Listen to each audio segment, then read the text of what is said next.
Hello बच्चों, कैसे हो। मैं आपकी विषय अध्यापिका मीना मान और आज का हमारा उपविषय रहेगा मेरे संग की औरतें, जो कक्षा 9 के कृतिका पुस्तक का अध्याय नंबर 2 है। और इसकी लेखिका है हमारी कौन? मृदुला गर्ग। तो मृदुला गर्ग जो है हमारी हिंदी की जितनी भी सर्वाधिक लोकप्रिय लेखिका है उनमें से एक है।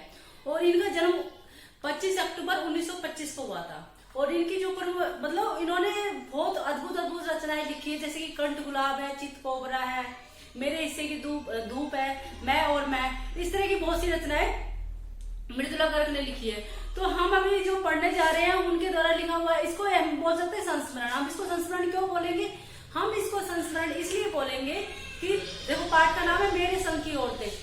संग मतलब साथ में, यानी कि मेरे साथ की औरतें। मेरे साथ की कौन सी औरतें? उसकी 5 बहनें, उसकी माँ, उसकी नानी, उसकी दादी, उसकी परदादी। इन सब के विषय में जैसे जैसे चीजें उन्हें याद आ रही है वो इस पाठ अध्याय के अंदर, इस पाठ के अंदर लिखती जा रही है। तो जब मैंने संस्मरण से रिलेटेड तीसरा चैप्टर करा रही हूँ, मैं तीसरा अध्याय करा रही हूँ, तो इसमें होता क्या है कि अब जब हम अपनी पुरानी चीजों को उठाकर लिखित रूप दे देते हैं तो एक तरह संस्मरण का रूप हो जाता है।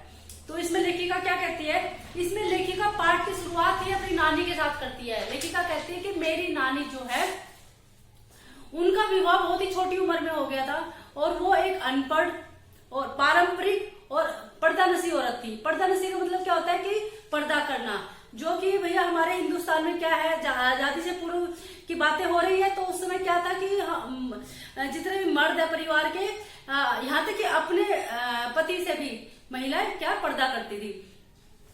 पर लेखिका जो है इतनी रीति रिवाजों के बावजूद भी लेखिका की नानी कैसी थी? बहुत ही सुलझी हुई औरत थी और एक देश के प्रति परोक्ष रूप से समर्पित थी। प्रत्यक्ष रूप से नहीं, परोक्ष रूप से। वो कैसे पता चलेगा? वो आपको अध्याय में हम पढ़ते जाएंगे, पता चल जाएगा। तो लेखिका की नानी का विवाह जब हुआ तो उनके पति विवाह के तुरंत बाद ही अपनी बैरिस्ट्री करने के लिए विलायत चले गए और कैम्ब्रिज विश्वविद्यालय से अपनी डिग्री प्राप्त करके जब वे वापस आए तो उनका पूरा रहन सहन, उनका बोलने का, पहनने का सब तरीका है विलायती हो गया। परंतु लेखिका की नानी पर इस चीज का कोई फर्क नहीं पड़ा। वो जैसे देसी रूप में अपने पहले रहती थी, अपने पति के विदेश से आने के बाद भी वो उसी तरीके से रहती थी। ठीक है। अब लेखिका की जो है माँ है वो 15 वर्ष की हो गई, तो लेखिका की नानी बहुत ज्यादा बीमार हो गई और जब उन्होंने मृत्यु को अपने करीब पाया तो उन्हें अपनी एकलौती 15 वर्षीय बेटी की चिंता हो गई। तो उन्होंने अपने पति से बोला, यानी कि लेखिका के नाना से बोला कि मुझे आपके दोस्त प्यारेलाल से मिलना है। बस ना गैर मर्द का नाम उसके मुंह से सुनकर, लेखिका की नानी के मुंह से सुनकर घर में हड़कंप मच गया। क्यों? क्योंकि उस समय जो औरतें अपने पति से बात करने के लिए भी पर्दे के अंदर से बात करती थी और लेखिका की नानी किसी गैर मर्द से बात करेगी, इसके लिए घर में हड़कंप मच गया सबका। परंतु लेखिका के नाना ने बड़ा ही तरीके से काम लिया। उन्होंने वक्त की नजाकत को समझा और उन्होंने प्यारेलाल को बुलावा दे भेजा और उन्हें अपनी बीबी के सामने पेश कर दिया। यहाँ तक तो बात ठीक थी, परंतु जब लेखिका की नानी ने प्यारेलाल के सामने अपनी बात रखी, उस बात को सुनकर तो सारे घर वाले अवाक रह गए। क्या कहा लेखिका की नानी ने? लेखिका की नानी ने कहा कि प्यारेलाल को कि मेरी एकलौती बेटी है, मैं चाहती हूँ कि मेरी बेटी के लिए, शादी के लिए, विवाह के लिए वर तुम ढूंढो। और वर कैसा होना चाहिए? वर किसी कोई साहब नहीं होना चाहिए, किसी अंग्रेज का गुलाम नहीं होना चाहिए, किसी अंग्रेज के अंडर काम करने वाला नहीं होना चाहिए। तो अभी प्यारेलाल ने पूछा फिर कैसा होना चाहिए? उसने कहा कि मेरी बेटी का जो वर होगा वो एक सतर्क सेनानी होगा। समझ रहे? देखो इस बात को बोलते हुए मेरे रोंगटे भी खड़े हो गए। सतर्क सेनानी होना चाहिए मतलब क्या है कि लेखिका की जो नानी है वो भारत की स्वतंत्रता में प्रत्यक्ष रूप से पार्टिसिपेट, उन्होंने किसी आंदोलन में भाग नहीं लिया, किसी धरने पे नहीं बैठे, कोई लाठी नहीं सही, परंतु देखो परोक्ष रूप से वो मतलब एक होती है ना, दिल के अंदर एक आग जल रही होती है कि मेरी बेटी का विवाह एक ऐसे व्यक्ति से हो जो देश को समर्पित हो। ठीक है। तो उन्होंने परोक्ष रूप से देश की स्वतंत्रता में अपना हिस्सा, अपना बलिदान दिया और उनकी बात वो मानी भी गई। और प्यारेलाल की मेहनत से और फिर नाना ने भी, लेखिका की नाना ने भी बात मानी। फिर एक सुयोग्य वर ढूंढा गया और सुयोग्य वर कौन था? लेखिका के पिताजी। और लेखिका के पिताजी का भी अभी बता देते हैं, उनका भी बारे में भी दिया गया। लेखिका के पिताजी जो है उन्होंने स्वतंत्रता आंदोलन में भाग लिया, जिनके कारण उन्हें ICS परीक्षा में बैठने से उन पर बैन लगा दिया गया। क्योंकि क्या होता था, उन परीक्षा में वो ही व्यक्ति बैठ सकते थे जो अंग्रेजों के गुलाम थे।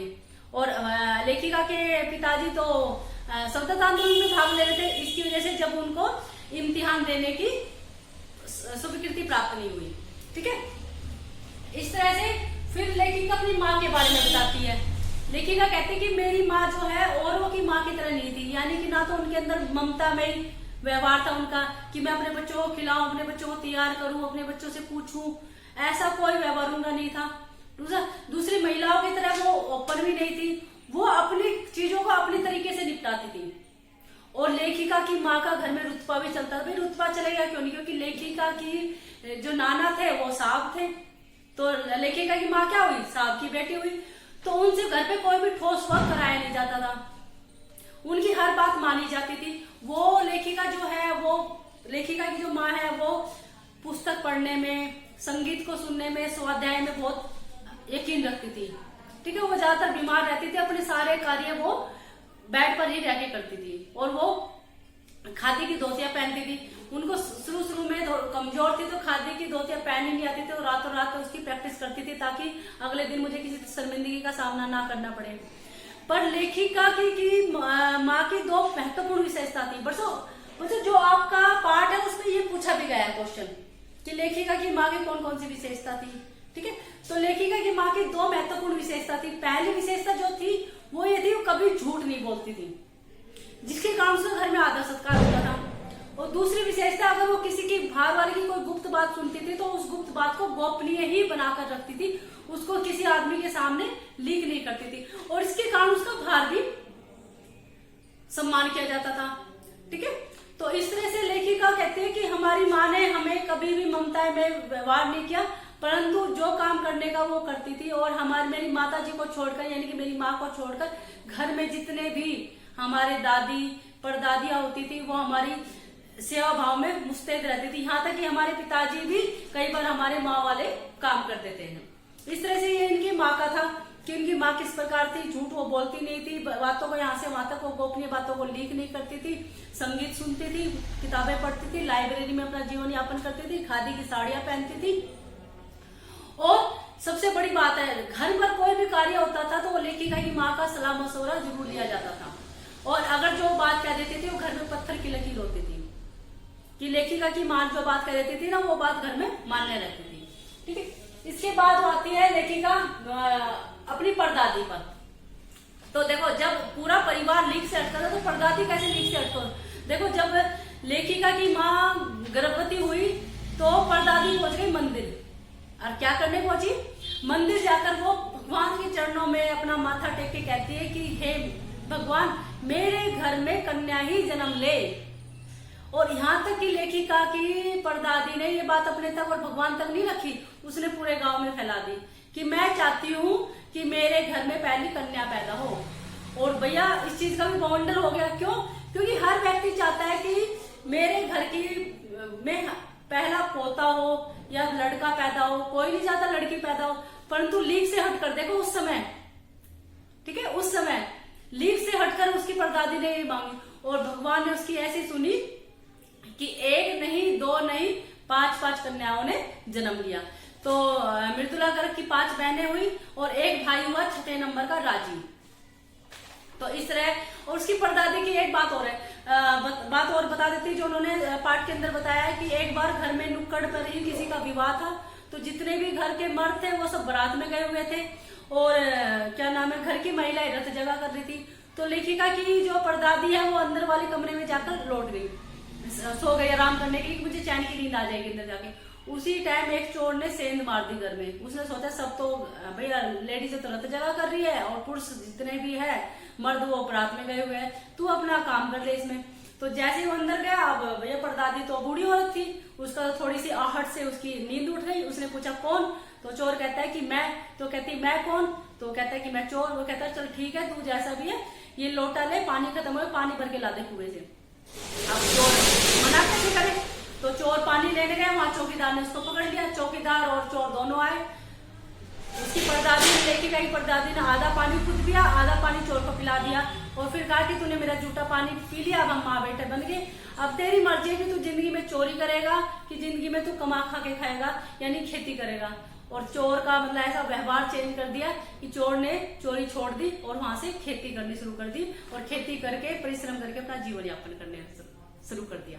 ठीक है, ये 2 घटनाएं उन्होंने अपनी परदादी के बारे में बताई है।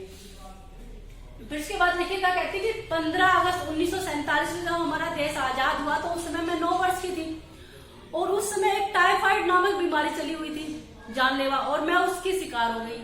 और मुझे 15 अगस्त 1947 को लाल किले पे जाके भारत की आजादी के जश्न में शामिल होना था और मैंने रो रो के घर को उठा दिया कि मुझे जाना है जाना है, पर डॉक्टर ने मुझे परमिशन या स्वीकृति नहीं दी, क्योंकि डॉक्टर जो है वो पिताजी के जान पहचान के थे। उन्होंने कहा था कि नहीं, अगर ये बाहर जाएगी तो फिर बीमारी हमारे हाथ से बाहर निकल जाएगी। और फिर मैंने रोने पे रोना, मतलब देखिए मैंने इतना रोई कि पिताजी ने आकर मुझे ब्रदर्स कारामजोव का एक उपन्यास मुझे दे दिया पढ़ने के लिए, और मैं पढ़ने में बड़ा ही मतलब दिलचस्पी रखती थी। और मैंने अपना रोना धोना छोड़ के और लाल किले का जश्न छोड़ के ब्रदर्स कारामजोव का उपन्यास पढ़ना शुरू कर दिया। और ये लेखिका कहती है कि ये उपन्यास मेरे जीवन की एक, कहते हैं ना, एक जीवन का एक बदलाव साबित हुआ। इससे मेरे लेखन में और मेरे साहित्य में बहुत बदलाव आया। अब लेखिका कहते हैं कि लेखिका अपनी 5 बहनों के बारे में और छठे अपने भाई के बारे में बताते हैं कि सबसे पहली जो मेरी बहन थी वो थी मंजुल भगत। मंजुल भगत का जो है वो घर का नाम था रानी, और उन्होंने विवाह के बाद यानी कि शादी के बाद लिखना आरंभ किया तो उनका सरनेम भगत हो गया। ठीक है। दूसरी कहती है मैं खुद थी और मेरा घर का नाम था उमा, और मैंने भी विवाह के बाद लिखना शुरू करा तो इसलिए मेरा भी गर्ग सरनेम पड़ गया। तीसरी जो है वो थी चित्रा, उसका नाम घर का नाम गौरी था। तब फिर लेखिका के पिताजी को घर परिवार वालों ने, आस पड़ोस वालों ने कहा कि जब तुम्हारे पास इतनी बेटियां होगी फिर भी तुम 2-2 नाम क्यों रखते हो। तो फिर आगे आने वाली 2 बेटियों के लेखिका के पिता ने नाम नहीं रखे, उनके सिंगल नाम रखा। एक का नाम रखा रेणु, एक का नाम रखा अर्चना, और छठा जो भाई हुआ उसका नाम राजीव रखा गया। इसमें क्या है, राजीव ने हिंदी साहित्य में लेखन किया, मृदुला गर्ग ने हिंदी साहित्य में लेखन करा और मंजुल भगत ने हिंदी साहित्य में लेखन करा। जो अर्चना है वो अंग्रेजी साहित्य में उसने लेखन किया। और रेणु की तो बात ही अलग थी। रेणु जो थी लेखिका देखो पाठ के अंत में भी रेणु के बारे में कहती कि रेणुआ मेरी माँ की छाया थी। मेरी माँ की छाया भी कहते कि सत्य बोलने में मेरी माँ से 2 कदम आगे। वो सामंतवाद के बिल्कुल खिलाफ थी। कैसे, उसके बारे में उन्होंने 2-3 बातें बताई है। कैसे, लेखिका कहती है कि जब अंजला और रेणु कॉलेज से वापस आती थी तो पिताजी स्टेशन पर गाड़ी भेजते थे लेने के लिए। तो अंजला तो गाड़ी के अंदर बैठ जाती थी पर रेणु कभी गाड़ी के अंदर नहीं बैठती, कहती थोड़ा सा रास्ता हम पैदल जा सकते हैं, क्या सामंतवादी दिखाना। और इस तरह से लेखिका पीछे रेणु पीछे आती थी पसीने में तरबतर, और पिताजी को बड़ा गुस्सा उठता था, पर पिताजी की बड़ी लाडली थी रेणु। एक बात और कहती है लेखिका कि एक बार इतनी तेज की बारिश हुई, यानी कि 9 इंच की बारिश हुई और सब स्कूल, सब चीजें, सब कॉलेज, सब विश्वविद्यालय और सब जितने भी कोर्ट वगैरह सब बंद हो गए। तो ये कहा गया रेणु को कि भाई स्कूल बंद है, तुम स्कूल मत जाओ क्योंकि इतनी तेज बारिश हो रही है। कहती नहीं मैं तो जाऊंगी। और 9 इंच की इतनी लबालब बारिश में चारों तरफ पानी छीटम छीट में वो स्कूल गई। स्कूल जाने के बाद चौकीदार ने उसको देखा, वो हैरान रह गए। वहां से वो वापिस आई, 2 मील चल के गई, 2 मील वापिस आई। फिर घर वालों ने कहा कि हमने तो पहले ही कहा था कि छुट्टी है, तुम मानी नहीं। तो रेणु का जवाब था कि तुम्हारे कहने से क्या होता है, मैं जाके अपने आप से देख के आई ना, छुट्टी है तो कोई नहीं, मैं अपने संतुष्टि के लिए गई हूं ना, तो उसको आप लोगों को क्या जोर पड़ रहा है। तो इस तरह से यहाँ पर रेणु का एक और कहती है कि रेणु का पढ़ने पढ़ाने में इतना वो था कि उसने बीए करने से मना कर दी कि मैं बीए नहीं करूंगी। तो माता जी ने समझाया कि भाई कर ले, तो उसने कहा कि पिताजी ने कहा कि कर ले। तो कहते मुझे फायदा बताओ क्या है। तो कहते हैं इससे क्या फायदा होगा, इससे आपकी नौकरी लग जाएगी, आपका विवाह हो जाएगा। वो कहते विवाह तो वैसे भी हो जाएगा, मैं बीए क्यों करूं, है ना। तो पर फिर भी उसने अपने पिता की जिद को पूरा करने के लिए, अपने पिता की इच्छा के लिए उसने पासिंग मार्क्स पर बीए कंप्लीट कर ली। उसके बाद जो ये चित्रा जो है वो पढ़ने में कम और पढ़ाने में ज्यादा रुचि रखती थी। वो चीजों को पढ़ के पढ़ाने में ज्यादा रुचि रखती थी। और इसके कारण क्या होता था कि जिन बच्चों को पढ़ाती थी ना उनके अंक उससे ज्यादा आ जाते थे। जिन बच्चों को पढ़ाते थे उनके मार्क्स चित्रा से ज्यादा आ जाते थे। और इस तरह से हाँ, फिर लास्ट में लेखिका कहती है कि मेरे विवाह के बाद मैं बिहार के डालमिया नामक जगह पर जाकर रहने लग गई। और वहां पर मैंने फिर देखा कि वहां पर इतना था कि हस्बैंड वाइफ यानी कि पति पत्नी अलग अलग जगह बैठकर अपना मूवी वगैरह पिक्चर वगैरह देखते थे। एक साथ बैठने की उन्हें स्वीकृति नहीं थी। और लेखिका ने 1 साल के अंदर अंदर चीजों को इतना बदल दिया कि वहां की जो महिलाएं हैं वो अभिनय गैर मर्दों के साथ करने लग गई थी और उसने चीजों को बहुत बदल दिया। उसी के बाद उसने कैथोलिक बिशप था, उसको कहा कि हमारे बच्चों को पढ़ने, क्योंकि जब तक लेखिका के 2 बच्चे हो चुके थे, तो उसने कहा कि हमारे बच्चों की शिक्षा दीक्षा के लिए एक प्राइमरी स्कूल खोल दो आप यहाँ पर। तो कैथोलिक बिशप ने कहा कि यहाँ पर क्रिश्चियन जो है वो अल्पसंख्यक है, तो मैं किसके लिए स्कूल खोलूं। तो लेखिका को बड़ा गुस्सा आया कि क्या आप अपनी कास्ट को ही पढ़ाओगे, हमारी कास्ट कुछ नहीं है। तो लेखिका जिद्दी तो थी, उसने कहा देखो मैं यहाँ पर स्कूल भी खोलूंगी, उसको मान्यता भी दिलाऊंगी। और उन्होंने वहां पर हिंदी, अंग्रेजी और कन्नड़ तीनों भाषा को पढ़ाने वाला प्राइमरी स्कूल खोला। वहां पर लेखिका के बच्चे भी पढ़े और गांव के और बच्चे भी पढ़े। बच्चों देखो, मैंने पाठ का सारांश करा दिया है, अच्छे से समझाने की कोशिश करी है शॉर्ट तरीके से। काफी बड़ा चैप्टर है, तो मेरे को लगता है आपको समझ में आ गया होगा। और इस चैप्टर का पूरा सारांश बड़े अच्छे से सब बच्चे ध्यान से पढ़ेंगे, और जो मेरा पढ़ाया हुआ पढ़ लेगा ना, तो प्रश्न उत्तर की कोई दिक्कत नहीं, प्रश्न उत्तर आपको सारे अपने आप समझ में आ जाएंगे। पर फिर भी मैं अपने व्हाट्सएप ग्रुप पर आपको अपने चैप्टर की PDF सेंड करूंगी, आप वहां से प्रश्न उत्तर आप इसके कर लीजिएगा। नमस्कार।